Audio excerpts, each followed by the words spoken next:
गत 23 दिन हेगला मंत्री को खोजुलु जे तांकु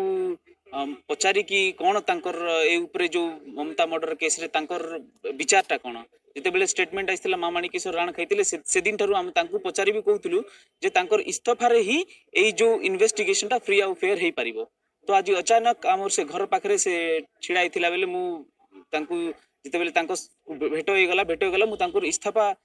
दाबी कली आउ तांकु कहली आपण इस्तीफा दे सारला परे ही जा fair and free investigation hay परिबो।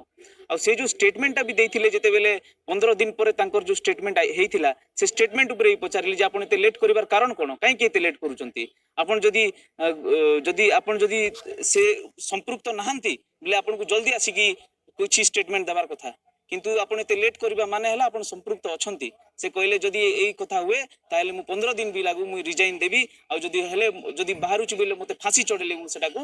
Accept करी बोल के से कहिसंती। बहुत गुडा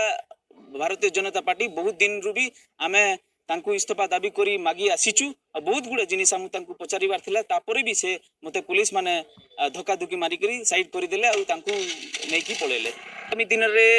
प्रथम कथा हला नवीन पटनायक जो आसीबे तांकु आमु कलाहांडी भीतर को पसई देबुनु। भारतीय जनता पार्टी नवीन पटनायक को कलाहांडी को आसीबा को देबनी आम करूचु आ करिबु। द्वितीय कथा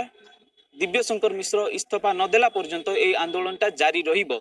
प्रति जगह रे आम तांकर विरोध करिबु कला पताका देखेबु जेहेतु इमिडिएट तांकर मोर भेट हो गला सेति पई मु तांको कला पताका देखै न पारली नले नेक्स्ट टाइम जते बेले भी जोठी भी आम भारतीय जनता पार्टी कला पताका देखे।